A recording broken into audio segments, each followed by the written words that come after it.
para pendengar. Terima kasih semua sudah Selamat bergabung sore bersama kami semuanya. kali Ya. ini.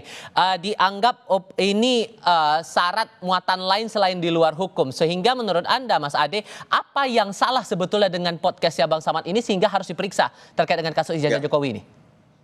Oke, terima kasih Mas dari Kompas News ya. Jadi kalau terkait laporan Pak Insinyur Joko Widodo kan kemarin itu, beliau melaporkan peristiwa. Kemudian peristiwa ini menjadi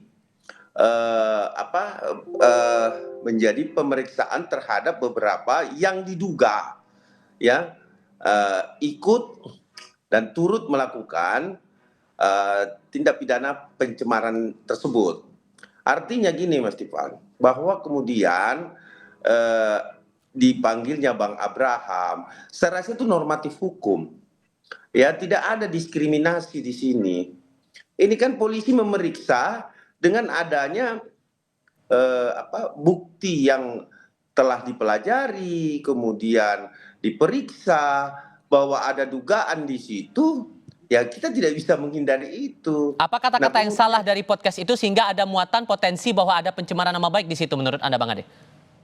Jadi gini, podcast ini kan berbeda dengan pemberitaan nih Bang Tifal ya. Kalau di podcast itu, kalau kata-katanya saya tidak melihat alat buktinya secara menyeluruh yang mana menjadi satu ujaran kebencian atau fitnah atau pencemaran. Tetapi yang saya tahu bahwa podcast YouTube terus kemudian ada video juga yang dimana ada beberapa kelompok orang ya, dan di situ juga Bang Abraham sempat berorasi dan lain sebagainya. Nah, yang saya lihat sih itu. Kemudian podcastnya juga ada, tapi saya nggak terlalu membuka secara, karena itu kan merusak pemeriksaan kalau saya sampaikan di sini bahwa ini loh yang menjadi fitnah dan pencemarannya gitu loh. Tapi kan banyak podcast juga yang mengeluarkan opini masing-masing sehingga dianggap oleh Bang Abraham ini membungkam demokrasi. Jadi gini, demokrasi itu sah-sah saja Bang Tifal, tak sepanjang demokrasi itu ya tidak mencemarkan seseorang. Itu yang pertama. Yang kedua adalah kalau kita berbicara demokrasi, Pak Insinyur Joko Widodo ini kan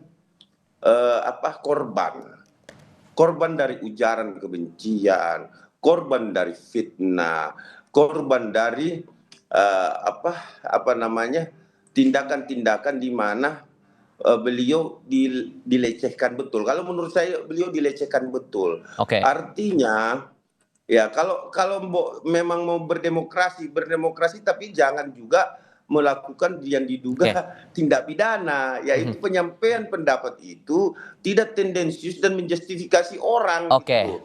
Tidak tendensius, tidak menjustifikasi. Nah, Anda, Bung Refli, yang juga punya podcast di sini, dengan adanya kasus semacam ini, Bang Abraham Samad dilaporkan sebagai saksi terlapor, diperiksa hari ini, ngerasa was-was nggak nih? Iya, ini secara umum ya. Saya selalu mengatakan ya, negara yang masih memproses orang yang berpendapat itu demokrasinya pasti sontoloyo gitu ya. Jadi ini bukan soal Abraham Samad atau tidak, tapi bagaimana kita memelihara demokrasi dan konstitusi kita. Itu yang paling penting sesungguhnya. Jadi saya membayangkan ya ketika reformasi kemarin, kita bicara mengenai bagaimana kita demokrasi ditegakkan, konstitusi ditegakkan, karena kita hidup dalam negara otoritarian orde baru begitu. Tapi ternyata setelah berapa tahun kejadian seperti ini terjadi lagi. Begini, kalau kita bicara mengenai hak-hak perlindungan seseorang gitu, tentu orang punya hak untuk kemudian misalnya kalau dia merasa dicemarkan dia mengadu, tetapi harus jelas dia dicemarkan pada bagian mana dan kemudian siapa yang diadukannya. Yang terjadi sekarang ini kan seolah-olah orkestrasi sebuah kekuasaan. Karena kalau ditanyakan pada Jokowi, dia hanya mengatakan saya hanya mengadukan sebuah fenomena. Loh, kok bisa ya diadukan sebuah fenomena? Tidak jelas siapa yang dia laporkan, lalu kemudian apa locus delictinya, apa tempus delictinya dan lain sebagainya. Sehingga unsur fitnah menurut Anda masih ada tidak di situ? Iya, kalau seandainya misalnya dia merasa fitnah atau misalnya pencemaran nama baik, itu kan soal-soal yang terkait dengan delik aduan. Silakan saja dia. Yang jelas harus jelas apa peristiwanya, di mana dia tahu bahwa dia difitnah, lalu siapa yang mau dia laporkan dan lain sebagainya. Sekarang kan tidak jelas. Oke. Ketika ditanyakan pada Jokowi, dia bilang bukan saya yang melaporkan 12 orang itu. Itu satu. Yang kedua, ya. Kasus ini adalah gabungan dari pengaduan Jokowi sebagai sebuah delik aduan dan delik umum yang dilaporkan Ade Darmawan dan lain-lain. Jadi ada 5 laporan digabung jadi satu. Oke. Padahal kalau kita mau bicara penegakan hukum, kalau memang ini delik aduan, ya sudah dipisahkan dulu. Delik aduan diproses dan kemudian dihargai hak Jokowi untuk mengadukan siapapun. Baik. Tapi jangan kemudian digabung seolah-olah di-entertain yang diadukan sebuah fenomena, tiba-tiba dicarilah siapa yang kira-kira bisa dilaporkan, ditersangkakan. Ini yang menurut saya menjadi tidak jelas. Kalau begitu, Pak Susno, kalau menurut kacamata Anda membaca kasus ini, apakah siniar atau podcast itu bisa dijadikan bahan untuk penelusuran dugaan fitnah terhadap seseorang? Baik, saya akan netral ya. Saya meninjau dari segi penyelidikan dan penyidikan ya. Kasus ini adalah yang ditangani Polda Metro Jaya adalah pencemaran nama baik dan ITE ditambah dengan kasus-kasus lain yang digabungkan dari Polres, Polsek dan sebagainya. Iya. Ini sudah menunjukkan ketidakpastian hukum, jadi tidak bagus gini. Kedua, dari segi hukum pidana, siapa yang melaporkan dia harus membuktikan. Jadi jangan penyidik yang mencari tersangkanya, ini nggak benar ini. Jadi kalau dipisah, saya sependapat dengan Nadinda Repli tadi, dipisah, kemudian sekarang akan nangani apanya dulu? Akan nangani pencemaran nama baik. Kalau pencemaran nama baik, yang lapor harus yang merasa tercemar, tidak boleh diwakilkan, yaitu Pak Joko Widodo sendiri yang laporan. Kemudian tadi benar, kapan, di mana, tentang apa, kalimatnya kayak apa, itu harus di situ kan dia yang harus membuktikan itu. Jadi bukan polisi yang mencari. Nah kalau polisi mencari nanti penyidik mencari nanti dikira penyidik ini keberpihakan, itu nggak bagus gitu ya. Nah yang kedua tentang podcast. Podcast ya beda, yang tadi siapa yang nyatakan tadi dari PBI itu kan dari sudut pandang media, surat kabar, televisi dan sebagainya. Podcast ini kayak kita ngomong kayak gini lah gitu. Itu orang berpendapat, berdiskusi gitu, dan banyak sekali di Indonesia. Kalau semua podcast yang dan nggak bisa dipidana kalau orang berpendapat begitu? Ya nggak ada, nulum delictum nulla pona sine via liga punali, nggak ada aturannya, ya nggak bisa dihukum dong. Oke. Sehingga pertanyaan barunya muncul begini, Bung Ade, karena tadi Pak Todung juga menyampaikan ada niat nih jangan-jangan di balik urusan hukum ada maksud politik di balik ini, upaya untuk membungkam pendapat orang lain dalam sebuah siniar atau dalam sebuah podcast. Benarkah arahnya begitu? Jawabnya nanti, kita jeda sebentar. Kami segera kembali. Bang Todung di Mapolda, Mas Ade, hukum saat ini sudah dijadikan sebagai senjata, bahkan ada tudingan politis di balik kasus ini. Memang arahnya mau ke sana? Kalau saya melihat ini normatif hukum ya.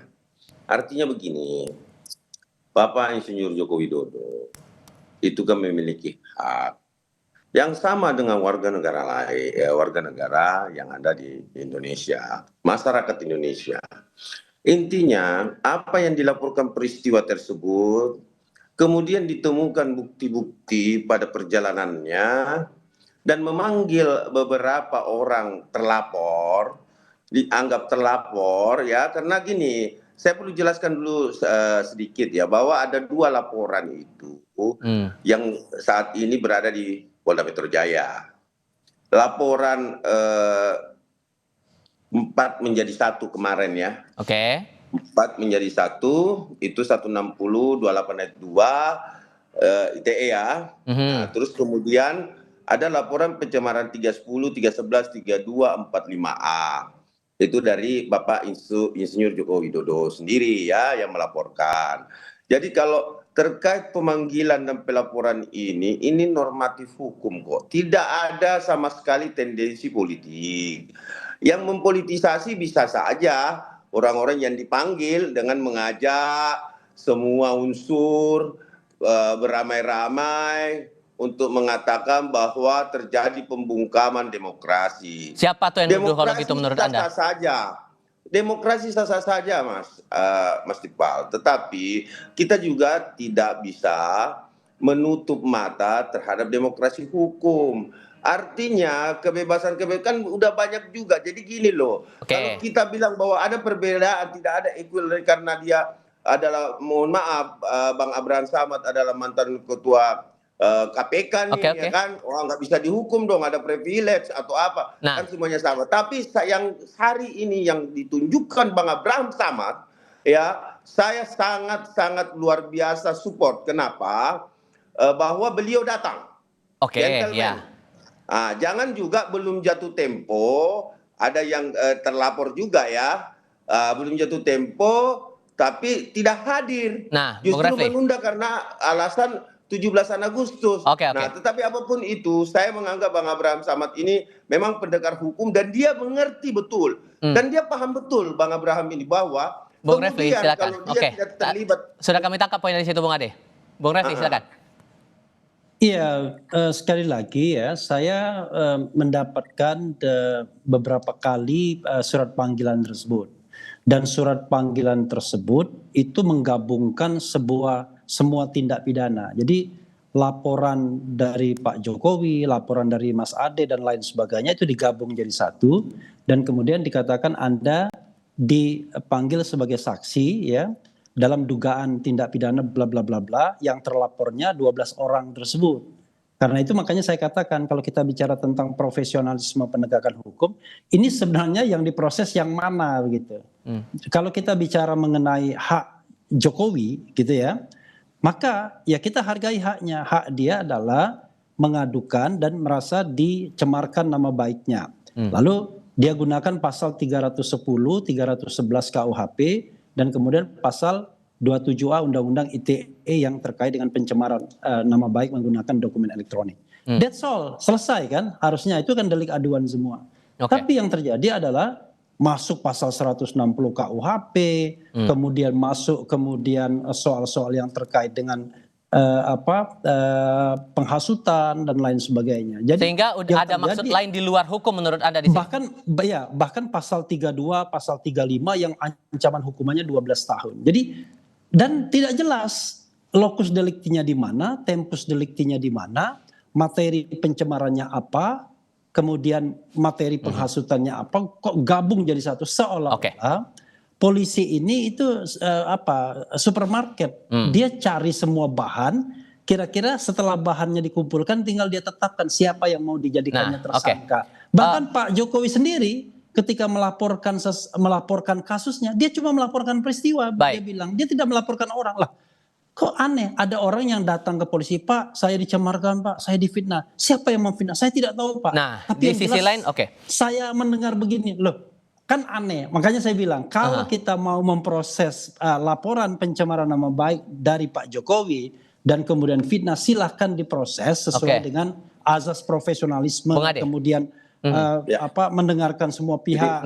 melakukan treatment kepada keadilan dan lain sebagainya. Tetapi jangan kesannya kemudian semua diambil, tiba-tiba tidak jelas Bung Ade, mana silakan. yang mau diincar atau enggak begitu. Jadi gini, Bang Refli. Jadi kalau saya sih menganalogikan, saya tidak membela ataupun seperti apa tentang penegakan hukum di pihak kepolisian.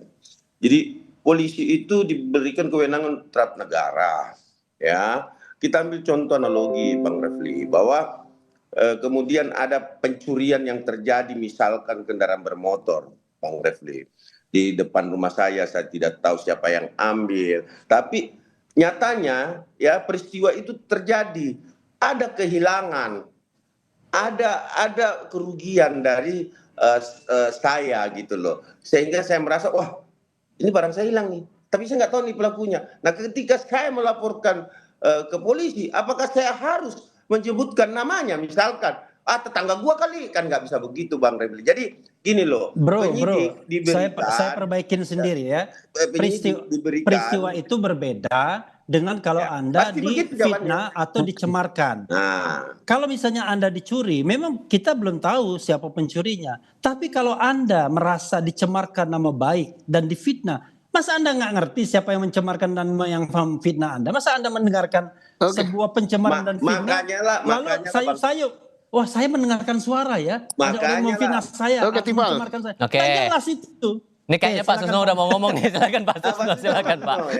Jadi ini bagus sekali ya, ini pencerahan yang bagus. Jadi kasus ini berbeda dengan pencurian. Kalau pencurian itu polisi tidak dilapori pun dia harus berbuat. Karena itu bukan delik aduan. Termasuk rakyat biasa, rakyat jelata seperti saya, kan tidak lagi polisi sekarang ini. Petani kan, kalau tahu ada pencurian, saya lihat dia, saya berhak menangkap, tertangkap tangan, serahkan pada Polri. Tetapi saya mengetahui ada seseorang yang dicemarkan nama baiknya, saya nggak boleh melapor dong. Yang melapor yang namanya merasa tercemar. Nah, siapa tahu, dan laporan itu harus lengkap gitu, karena ini delik aduan, kapan, di mana, bunyi pencemarannya kayak apa, kemudian dia mengumpulkan alat-alat bukti itu untuk dinilai oleh Polri. Jadi bukan jangan sampai nanti penyidik Polri mencari, wah ini podcast yang ini mencemarkan, ada lagi podcast yang ini mencemarkan, oh ini ada percakapan di WA grup ini mencemarkan, itu nggak boleh. Jadi bedanya delik aduan sama bukan delik aduannya. Oke, sehingga singkat saja Pak, kalau membaca kasus yang Suginur kan kasus pernah narapidana, kasus pencemaran nama baik Jokowi, akhirnya kan diampuni oleh Presiden Prabowo Subianto. Apakah itu juga akan jadi pertimbangan penyidik untuk meneruskan atau tidak kasus ini? Itu bagus sekali, karena apa? Objeknya adalah ijazah palsu. Nah, buktikan dulu si objek itu palsu nggak ijazah ini. Nah, kalau ijazahnya betul-betul palsu, ya bukan cemarkan nama baik, namanya membuat berita bahwa ijazah itu palsu gitu. Tapi kalau ijazahnya asli dikatakan palsu, ya baru itu mencemarkan nama baik. Oke, sudah kami tangkap poin dari situ. Pak Susno, Bang Ade, Bung Refli, terima kasih sudah berdiskusi bersama kami kali ini. Selamat sore semuanya. Terima kasih. Ya, makasih.